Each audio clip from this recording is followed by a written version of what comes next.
जैसे सतगुरु जी का भी हम हाल देखते थे कि वो तो धर्म के रचेता हैं। उन्होंने इतने लाखों करोड़ों इंसानों के दुख दूर किए, लेकिन हमने अपनी मौजूदगी में देखा कि वहाँ एक भी नहीं आता था गुरु जी के पास। उनको पैरालाइज हो रहा था। हालांकि हमें बिठाने उठाने में या ले जाने में बहुत दिक्कत आती थी, क्योंकि दो ही थे हम। अब सारा काम भी करना, इसकी सवेरे बैठना, शाम तक लगे रहना, रात तक अंधेरे हुए फिर छोड़ते थे। फिर उसके बाद रोटी सब्जी का टाइम हो जाता था, भांडे बर्तन सारे घर में काम होता है। लेकिन उस टाइम ये देखा गया कि वहाँ पे एक जना भी कोई भी मदद के लिए नहीं आता, ना तो इसके लिखने के लिए और ना ही काम धंधे के लिए भी। चलिए दो काम में ये कर ले, हम अपना जाकर घर का करें, लेकिन नहीं। और सतगुरु जी महात्मा जी रोया करते थे और हमसे रोता नहीं देखा जाया करता था, बहुत ज्यादा दुख होता था। तो फिर गुरु जी का हाल देखते हुए हिम्मत सी करके एक दिन मैंने उस टाइम ही सवाल आया, जैसे सतगुरु जी, जैसे आपने सुना है, कहो तो मैं दोबारा सुना दूं कि सतगुरु जी के जो मालिक के रास्ते पे चलते हैं उनको क्या ऐसी कठिनाई होती है? वो मालिक का काम करते हैं और मालिक से प्रेम करते हैं। तो सतगुरु जी ने कहा हाँ ऐसा ही है। फिर उन्होंने यीशु मसीह जी की बात सुनी कि उनके साथ लोगों ने बहुत कुछ किया। यीशु मसीह कहते, उन्होंने कहा सतगुरु जी ने कि कठिनाइयों का सामना किया और आखिरी श्वास तक मालिक का काम करते हैं और मालिक के नाम पर कुर्बान हो जाते हैं। जो मालिक के प्रेमी होते हैं, अब यीशु मसीह को कौन सा नशा है? वो भी अपनी जान बचा सकता था, लेकिन उसको मालिक के नाम का नशा, नाम के ऊपर वो कुर्बान हुआ। जितनी भक्ति दुख संकटों में होती है उतना उसका उतना बड़ा ही सुख मिलता है। हमारे आदिवासी लोग तो ये सोचते हैं जैसे हमारा हाल चल रहा है, आप मालिक के प्रेमी देख रहे हो, हमारे साथ चल रहे हो, घर की कठिनाइयां भी हो और बीमारी भी, बीमारी सब कुछ देख रहे हो ना। तो कई तो इसका गलत निशाना लगाते हैं कि भाई इन्होंने सेवा भी करी और सत्संग भी कर रही है और फिर भी इनको इतने दुख। लेकिन अब आपने इसका सवाल सुना ना कि ये तो मालिक की कठिनाइयां भेज रहा, वो और उत्तम भक्ति करवा रहा है। जिस दिन इसने पास कर दिए सारे दुख भी भाग जाएंगे। फिर कहते हैं कि जितनी भक्ति दुख संकटों में होती है उसका उतना बड़ा ही सुख मिलता है, सच्चा धन मिलता है। यीशु मसीह जी की कठिनाइयों को देखकर मालिक के प्रेमियों में पक्काई सच्चाई आती है, उनकी हिम्मत बढ़ती है, उनका बहुत बड़ा परमार्थ बनता है। उन मालिक के प्रेमियों के अंदर सत्य बढ़ता रहता है। सच्चाई तो इन बातों से आती है जो सुख मांगते हैं और स्वार्थ के लिए भक्ति करते हैं। उनको ना तो सुख का मतलब पता है और ना ही दुख का मतलब पता है। अगर किसी कारण उन्हें थोड़ा सा सुख दुख हो जाता है तो वो भक्ति सिमरन का मार्ग छोड़ देती है। वह हमेशा के लिए दुखों के बंधनों में बंध जाने वाले होते हैं। मालिक के लिए दुख मांगना अच्छा है। मालिक के काम में व हुक्म में दुखों को सहन करना ही अच्छा है। मालिक के काम में दुखों को श्रेष्ठ भक्ति है। यही सच्चा सुख है और सच्चा धन है। कुछ संसारिक लोग हैं जो सुख मांगते हैं, उनको सुख तो मिलता है लेकिन कर्म अनुसार कम मिलता है। सुख मांगने का मतलब है दुख मांगना।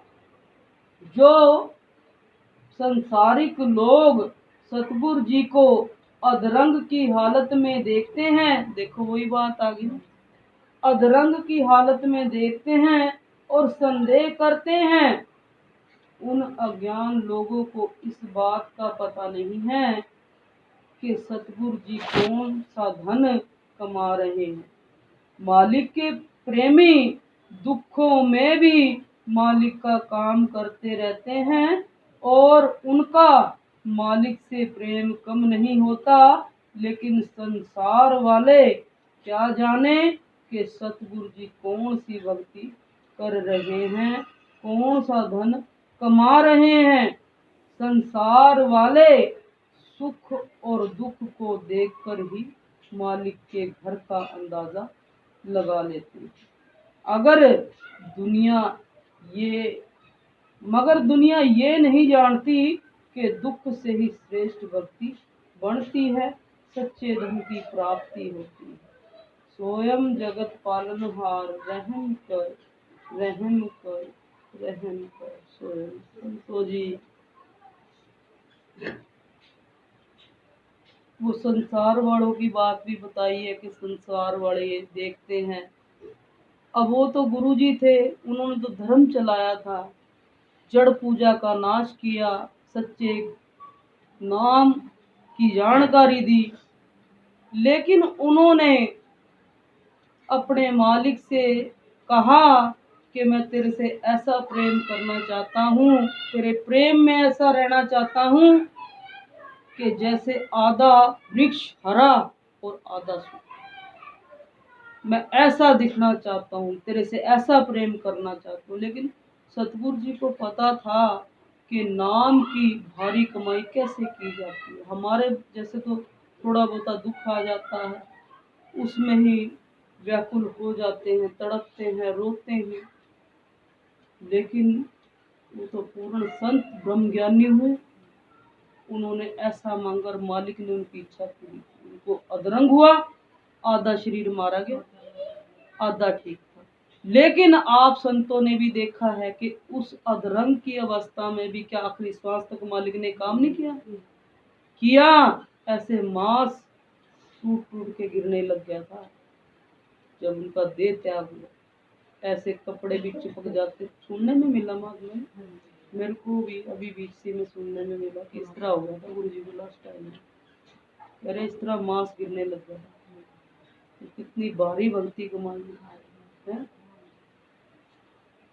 हमारे जैसे थोड़ा बहुत हो जाता है, उसमें ही वो हो जाता है। महात्मा जी अब तक तो सतगुरु जी लेके चल रहे हैं, आगे भी उन्होंने चलना। बस आप संतों से विनती, हम दो चार जो भी देखो महात्मा जी, ये जो रास्ता ऐसा है, कहते कि जब हम गेहूं के दानों को पछोड़ते हैं ना, उसमें जो फोके दाने होते हैं वो उड़ जाते हैं, और जो वजनदार दाने होते हैं वो छाछ में रहते हैं। ठीक है ना। ऐसे ही भक्ति मार्ग पे चलते हुए जब कसौटियां पड़ती हैं, कठिनाइयां पड़ती हैं, पेपर पड़ते हैं, तो वो जो फोके होते हैं ना दाने, वो भाग जाते हैं। मेरे अंदर ये संदेह आया था, मैंने गुरुजी से पूछा, क्योंकि उस टाइम हम ये कहते थे गुरुजी बस आप जब तक, हम तो जब तक ही हैं, बस हम तो हाथ जोड़ा से समाजते, आपका ही हाल कर रखा, हमारा क्या करेंगे। ये कहते, ऐसी बात होती थी मालूम है। हमें किसी पे विश्वास नहीं है गुरुजी, आपको पता है मेरा बोलने का विश्वास नहीं है जी। आपको विश्वास है बस हमारे को, हम नहीं करते किसी की। इतना आप हो ना, इतना ही हम कर रहे हैं यहाँ सेवा। फिर नहीं, अब क्या पता था माधुरी सतगुरु जी की मर्जी तो अब तक भी चला रहे हैं। तो जब सतगुरु जी ने मेरा संदेह दूर कर दिया कि मालिक के प्रेमियों को ऐसी कठिनाइयां आती हैं, और कठिनाइयों में भी वजनदार भक्ति होती है, वो पूजिए हो जाते हैं, मालिक पुजवा देता है उनको। तो सतगुरु जी ऐसे समझा के लेके चलते रहे। तब तो हाँ महात्मा जी, अगर ऐसी सोच होती तो कब के भाग जाते। वजन उन सतगुरु के हुक्म के वचनों में था, मेरे में कोई वजन नहीं। उन वचनों ने रोक के रखा, और अब तक भी उन्होंने रोक रखा। नहीं तो क्या हम अपना रास्ता नहीं बदल सकते थे? बदला जा सकता। क्या हम लूले लंगड़े हैं या कुछ? क्या नहीं है। लेकिन नहीं, सतगुरु जी के वचन काम कर रहे हैं और करते रहेंगे जब तक हम जिएंगे। तो अपनी भी जब ये पक्काई की बात कोई हमें पता चलती है तो हमने अपने अंदर वही जगह रखनी चाहिए, चाहे जो मर्जी हो, गुरु का रास्ता नहीं छोड़ेंगे, जैसा भी मालिक रखे, ठीक है ना। और देखो अभी आपके बीच में संत आते हैं, उनको एक फटका लगाया, ओके दौड़ गए, ठीक है, रहेगा वही जो वजनदार होगा, दाना वही वजनदार होगा, वही रहेगा। और कसौटियां और उस मालिक की तरफ से हवाएं तो चलती रहती है, तो ये तो छाटी चल रही है। तो अपने दिल दिमाग को स्थिर करें और पक्काई से सतगुरु के चरणों में ये वादा करें, गुरु जी ऐसे ही हमें अपने चरणों से जोड़ के रखना जब तक हम जिए, चाहे हम एक हैं या दो हैं या चार हैं, हम सत्संग कर रहे तेरे नाम से और तेरे ही सहारे से और तेरी ओर से ही कर रहे, और आपने ही करवाना, ऐसा अर्ज बंदगी करके जाना। और संतों जी आज का जो हमारा श्री गुरु सारंस बोध जी का ये 7वां अध्याय जो चल रहा था और आज ये समाप्त हो चुका है। अगले सप्ताह से फिर से श्री गुरु सारंस बोध जी का पाठ आरंभ होगा और पहले अध्याय से होगा स्वयं।